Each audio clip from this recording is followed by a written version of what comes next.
Dihentikan dulu, kita lanjut dulu ya. Thank you semuanya udah jawab. Eh, sudah menjawab dengan baik ya, nanti saya tinggal cek sekali lagi, ini tidak dinilai. Oke, kita ke present. Saya akan present now ya. Kamu ke classroom. Di classroom itu ada, oh belum ya, schedule jam berapa sih?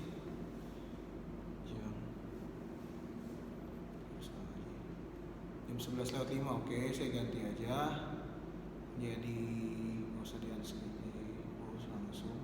Saya ada upload sebuah gambar, jadi modelnya seperti ini ya, Bu. Oke, sudah. Kalau kamu buka di situ ada gambar, dapat semua ya. Oke, dapat semua. Saya akan jelaskan di situ. Ya. Pentingnya keberagaman Indonesia. Ya. Gimana, Sir? Di classroom, di bawah kuis itu, di section kuis sudah saya taruh. Sudah saya masukkan di situ.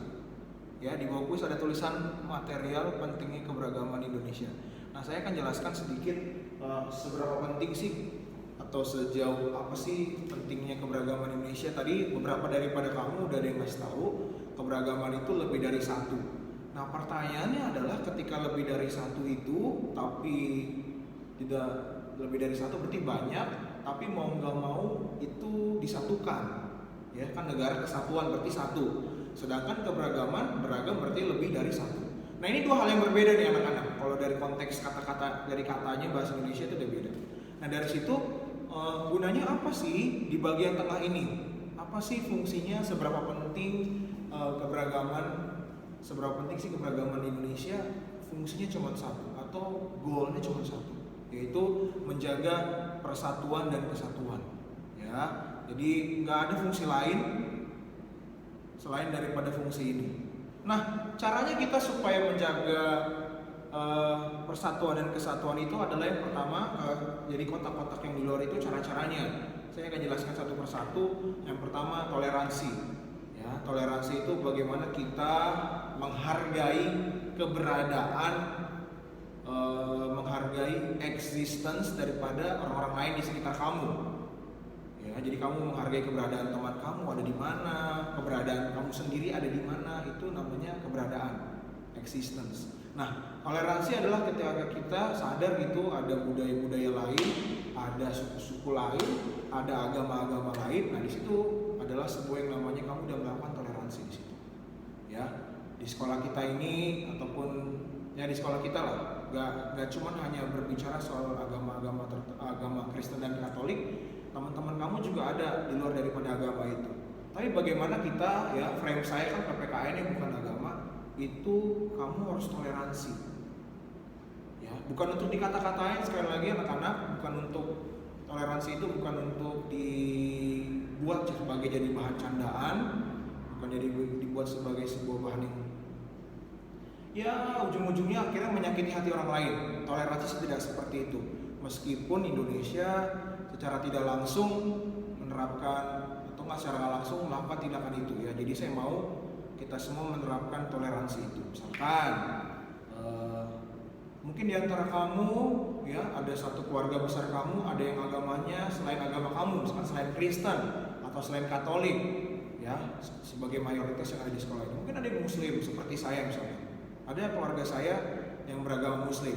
Nah, apa yang harus saya lakukan dalam rangka menjaga persatuan dan kesatuan di tengah banyaknya sekali keberagaman ini? Nah, salah satunya adalah menjaga itu semua, menjaga keberagaman itu, tapi dalam konteks kesatuan. Jadi saya seperti mengucapkan selamat hari raya, lalu juga menghargai mereka. Ya, mereka minoritas di keluarga saya, misalkan agama-agama tertentu.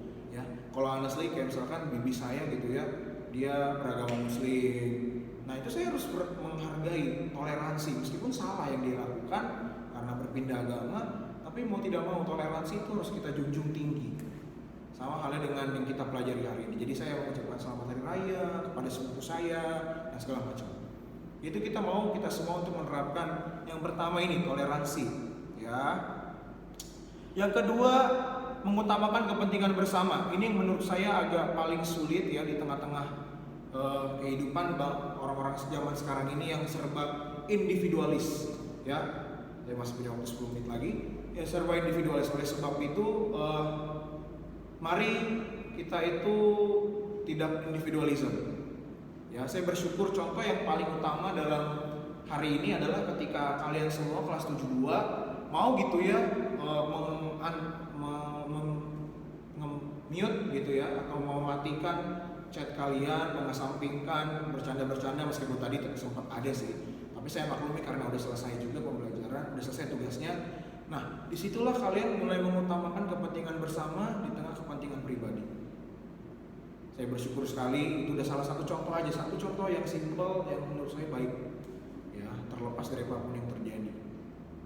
Ya, selain itu kalian bisa juga yang lain ya, mau mengalah ya, khususnya bagi yang lebih tua, mengalah kepada yang lebih muda, misalkan kamu punya adik ya, ini penting sekali ya. Jadi impactnya jauh ke kehidupan sehari-hari ya, persatuan dan kesatuan itu. Karena menurut saya, buat apa jauh-jauh bahas persatuan dan kesatuan kalau ternyata ya kembali lagi Karisa Gunawan baru join ya, jauh-jauh bahas persatuan kesatuan tapi yang hal yang paling simpel yang kamu tuh nggak main di situ. Nah, saya maunya kita bisa berbeda di situ. Nah, itu juga mengutamakan kepentingan bersama. Saya mau nanti saat kita udah masuk sekolah ya, mari kita lebih mengutamakan kepentingan orang lain. Kalau ada yang berisi, kamu hargai lah. Jadi jangan mencoba-coba atau berusaha untuk mengecilkan volume suaramu sedikit lagi ya. Jangan sering bercanda, mengutamakan kepentingan bersama. Saat ada temanmu yang mau belajar, kamu nggak berisik sendiri ya. Itu salah satu contoh daripada mengutamakan kepentingan bersama. Lalu kita berikutnya yang di wawasan. Di wawasan itu apa sih Sir? Saya nggak ngerti, itu absurd banget buat saya. Oke, let me explain. Wawasan itu adalah pengetahuan, pemikiran, ilmu ya. Jadi informasi sama halnya dengan informasi yang kamu dapatkan ketika kamu menyaksikan satu video, kamu dapat. Nah, itu contoh daripada wawasan itu sendiri ya. Jadi ini yang paling susah. Kadang orang-orang Indonesia tidak mau tahu, ignoransinya tinggi. Lalu juga hampir semua orang Indonesia itu juga tidak mau daya literaturnya sedikit sekali, minim sekali. Lalu juga individualisnya juga tinggi. Ya, tidak mau menghargai orang lain, menyatakan dirinya lebih superior dibandingkan orang lain, itu berbahaya. Lalu juga banyak aspek yang lain. Nah, kita atau kalian semua sebagai masuk dalam sebuah golongan penduduk yang jauh lebih intelektualitasnya terjaga ya, atau intelektualitinya baik karena sekolah gitu. Kedua juga daya kamu mengetahui teknologi juga tinggi dan segala macam. Itu berarti Anda memiliki wawasan. Nah, bagaimana cara mengkonvert gitu ya wawasanmu menjadi sebuah persatuan dan kesatuan yang baik ya. Contoh di internet ya, atau hal-hal yang tidak perlu di media sosial. Bagaimana sih? Mungkin ada beberapa kalian yang bertanya, saya lebih suka budaya Barat dibandingkan budaya Timur. Nah, itu PR besar bagi saya sebagai guru PKN dan beberapa guru yang di bidang sosial gitu ya. Bagaimana caranya agar orang-orang zaman kalian ini generasi Z ya, kayak gitu lah, yang bisa mengkonvert wawasan yang kamu punya ini dengan melestarikan budaya di sebelahnya. Kamu bisa lihat di sebelah sini. Nah, ini bisa sinergi dengan baik.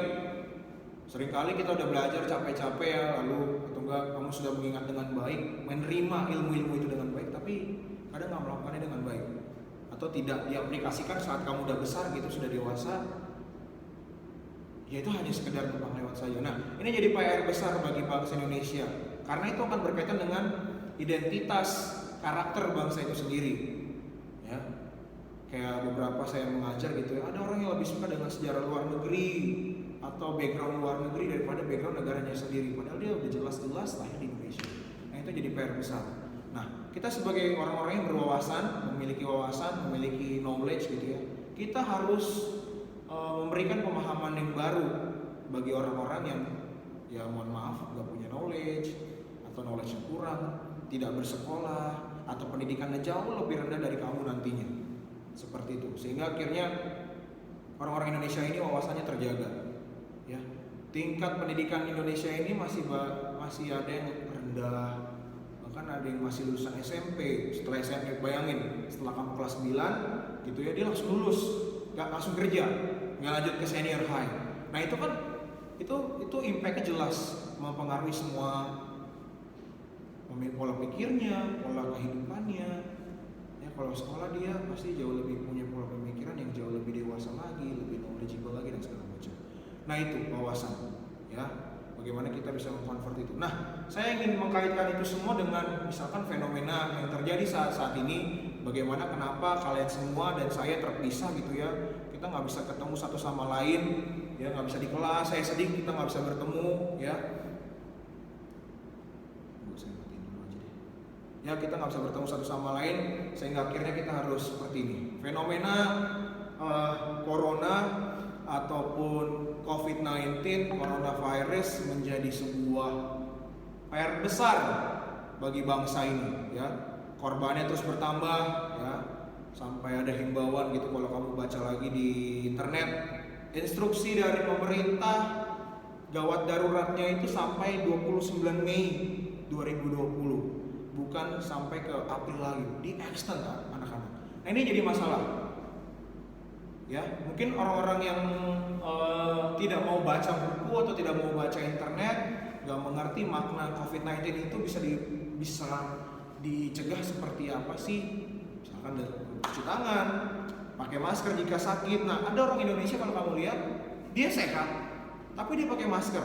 Nah, itu contoh orang yang punya wawasan sebenarnya, tapi nggak bisa di-apply wawasannya dalam kehidupan sehari-hari. Kita libur sampai Mei, kita nggak tahu Alfredo, ya. Instruksinya, nge-lag. Oke, baik, nge-lag. Saya nggak tahu kalau nge-lagnya itu mungkin internet kamu ya. Nah, tapi nanti aja. Ya. Lagi lag. Aduh, kok lag sih? Nge-lag ya. Lihat, saya juga. Lol sampai Mei. Reinhard minum apa? Oke, please lah, jangan komentar-komentar yang tidak penting.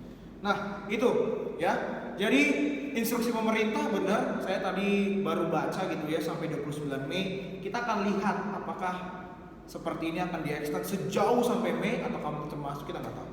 Ya, tapi yang paling penting adalah bagaimana kamu yang jauh lebih punya wawasan mengencourage orang untuk bisa lebih stay positif dalam postingan. Makanya tadi saya agak sedih gitu ya ketika orang atau kalian semua yang membahas corona menjadikan itu sebagai nge-lag, masa sih nge-lag? Sebagai bahan, sebagai halo, lag gak? Andre kamu main game ya, kesel saya. Oke enggak, lag. Ya kalau lag berarti kamu internetnya nggak ada berarti ya. Ya, saya punya waktu sekitar 6 menit lagi. Saya lanjutkan. Nah, bagaimana kita sebagai warga Indonesia itu, bagaimana kita sebagai warga Indonesia itu bisa memberikan wawasan yang baik? Ya, kayak tadi saya bilang, masker itu hanya untuk orang sakit, tapi hampir semua orang pakai masker. Berarti dia ngerti, punya wawasan, punya pemikiran, tapi dia nggak menjaga persatuan dan kesatuan. Orang semakin curiga, bersin sedikit langsung ada satu video ya nanti bersin di depan umum dia langsung di dapat persekusi dan segala macam. Nah itu yang berbahaya, ya. Social distance sampai sejauh mungkin dan segala macam. Jadi anak-anak yang terkasih di dalam nama Tuhan Yesus Kristus, kita atau kamu semua dan saya harus punya wawasan yang jelas. Ya, wawasan yang jelas seperti pentingnya keberagaman Indonesia yang udah saya buat tadi. Melestarikan budaya yang paling terakhir, yang paling susah di zaman-zaman sekarang ini. Gimana caranya bagi kita untuk melestarikan budaya? Budayanya udah kaku, nggak asik, lalu juga outdated dan segala macam. Nah, caranya adalah tergantung kalian sendiri gimana convertnya. Ya, bagaimana orang-orang sekarang sudah mengharuskan memakai outfit batik gitu ya. Kalau di dalam perkantoran sebagai seragam yang wajib dipakai. Ya, nggak cuma hari batik nasional ya. Saya nggak tahu sekolah-sekolah seperti apa sudah apa belum, tapi yang pasti IPK butuh waktu karena menyeragamkan itu satu Indonesia kan ini susah. Nah di situ itu satu. Lalu yang lain, kalau kalian masih ingat ya waktu SD kalian harus pakai baju adat, lalu juga pernah English Ambassador, ya salah satu event tertentu itu juga pakai baju tradisional. Nah itu salah satunya. Dan tugas yang boleh saya kasih kemarin, infografis kemarin kan itu salah satunya you identify suku-suku yang ada di Indonesia. Itu tugasnya salah satunya adalah langkah saya atau cara-cara yang saya lakukan supaya kamu semua ya anak-anak kelas 72 bahkan kelas 7 nih tugasnya sama di kelas 7 itu mengenal yang namanya suku-suku yang ada di Indonesia. Jadi itu langkah yang tepat. Bagaimana akhirnya kamu tahu? Ya meskipun nanti kamu nggak di Indonesia, ya saya selalu pasti katakan itu ya siapa tahu kamu nggak di Indonesia, tapi kamu tahu asalnya dari mana. Misalkan kalau saya pribadi, saya Bataknis, so saya harus tahu kayak gimana detailsnya. Cukup tahu aja. Kalau perkara kamu nggak apply itu atau apply itu urusan kamu. Yang penting you know, observe kalau nggak ada segala macam. Ya, itu yang lagi terjadi. Itu 4 aspek itu penting, khususnya wawasan sih. Ya, bagaimana kamu bayangkan ya jika akhirnya Indonesia atau Jakarta atau Indonesia lah di lockdown sama halnya seperti di Malaysia. Ya, kita nggak bakal jimit kayak gini nih. Internet gak bakalan ada, lalu makanan akses juga akan stuck, lalu juga banyak hal-hal yang pastinya negatif kalau di lockdown. Ya, ada info katanya Jakarta mau di lockdown beberapa bulan lagi dan segala macam, tapi itu belum terjadi sampai dengan sekarang. Nah itu 4 hal itu yang penting bagi kita. Kalau saya pribadi menjawab pertanyaan Kenneth Taswin ya, apakah Sir panik gitu dengan corona? Saya nggak panik sih sebenarnya. Meskipun saya juga tipenya Reinhard Mandiangan, bukan internet gak terpengaruh kalau lockdown. Kita nggak tahu konsep lockdown yang sebenarnya adalah semuanya itu dimatikan. Aksesnya juga semoga aja kalau saya salah nanti bisa dikoreksi aja. Nah itu, ya. Nah itu salah satunya. Kalau menjawab pertanyaan tadi, panik gak sih? Saya juga sama kayak orang tua kamu, sama kayak kamu juga mungkin di antara kamu ada yang panik. Begitu penularannya begitu cepat sekali, impactnya sampai 197 ya. Siapa tahu kita bisa jadi kayak Itali sampai ribuan. Nah ngapain panik? Tapi kembali lagi ya, kalau kita bisa jaga, berarti kalau lockdown itu harus pakai VPN dong. Saya nggak tahu, saya belum coba lockdown ya kalau udah pasti internet mati berarti nggak bisa pakai VPN juga sih secara logical thinkingnya seperti itu ya. Nah itu jadi mari kita beri wawasan yang baik karena itu yang paling penting bagi bangsa ini, karena kadang ada yang orang kasih berita hoax. Ada sebuah berita yang menyatakan bahwa kita akan didanai oleh WHO. Ternyata itu hoax. WHO tidak pernah mendanai negara manapun untuk membantu corona. Contohnya seperti itu. Nah jadi impactnya bagi kita adalah supaya negara ini gak terpecah gitu ya. Atau mungkin banyak orang yang menyalahkan presiden. Tapi bagus dong Sir. Oke, ya ada bagusnya ada enggaknya sih. Kita nggak bisa kontek-kontekan kan satu dengan yang lain. Ya kamu juga main game juga nggak bisa kan. Ya, sering main game ketahuannya itu kan. Itu kayak gitu. Ya, nah itu salah satunya. Pola komunikasi kita akan terputus dan segala macam.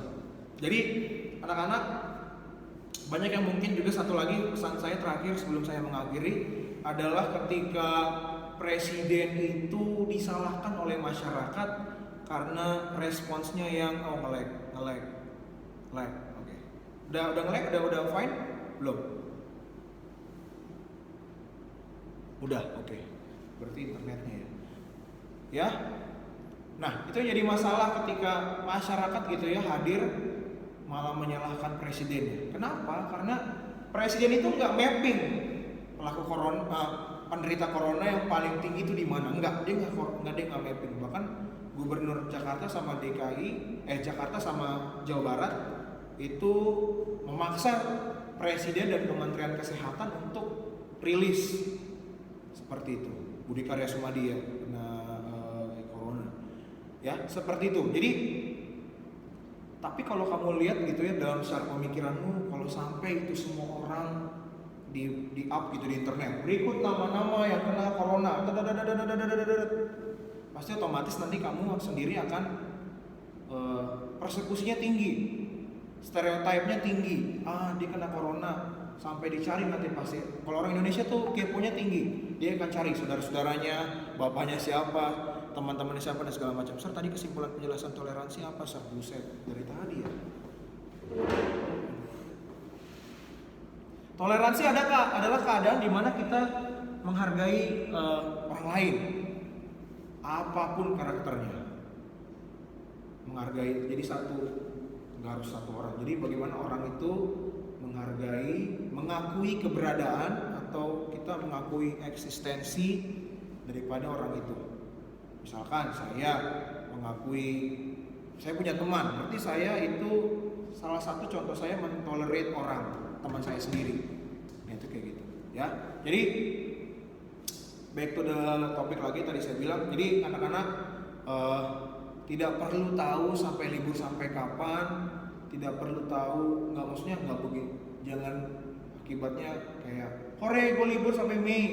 Justru kalau menurut saya kalian nggak ketemu temanmu secara langsung, ya. Saya pengen kita mengurangi social distance ya, sebisa mungkin. Tugas-tugas akan semuanya serba individu, nggak ada lagi grouping. Ya saya harap kita semua sehat-sehat. Jangan lupa jaga kesehatan, jangan makan Indomie, ya. Tetap sehat terus, bosan gak sekolah. Thank you Alfredo. Iya, saya juga bosan gak ketemu kamu ya. Saya lagi di ruangan kelas nih, sepi banget, ya. Jadi mari kita doakan, ya. Doain Indonesia, doain corona ini supaya bisa lag. Iya sih, kok lag ya? Halo? Oke. Aku dapat duit jajan. Dasar kamu nakal. Ya, jadi di situ. Mari kita doakan Indonesia ini, di dalam setiap hari kamu doain ya, semoga kamu dan saya tidak termasuk dalam bagian yang kena corona, dan kiranya juga Indonesia bebas dari corona supaya kita bisa sekolah lagi, orang jadi percaya ketemu sama orang yang gak dikenal dalam konteks chat dan segala macam. Gak seru-seru, gak ada yang dimarahin. Oke, jadi dimarahin, thank you. Pokok gue jaga jarak, ya ampun. Sedih banget kan, tuh kan, saking nggak ada percaya satu sama lain, sampai siblings aja jaga jarak ya. Jadi kayak gitu, ya. Oke, like Joshua, kayak kamu providernya deh yang ini. Lagi like sir, please, mamamu juga, I don't know. Oke, itu aja yang boleh saya sampaikan, ya. Terima kasih. Akan ada tugas lagi, saya akan kasih sebuah video yang bawa KD 3.5, kamu bisa pelajari atau udah dijawab pertanyaannya. Ingat pakai jawaban yang lengkap. Oke, jawaban yang lengkap. Sip. Dan kalau bisa next time kita ketemu pakai seragam semua dan jangan ditutup kameranya. Oke? Oke. Nyanyi dulu, Sir. Davina nyanyi dulu, Davina. Nanti Davina bisa pilih orang kok. Yuk, kita nyanyi sama-sama. Wajib seragam, yes. Wajib nyanyi.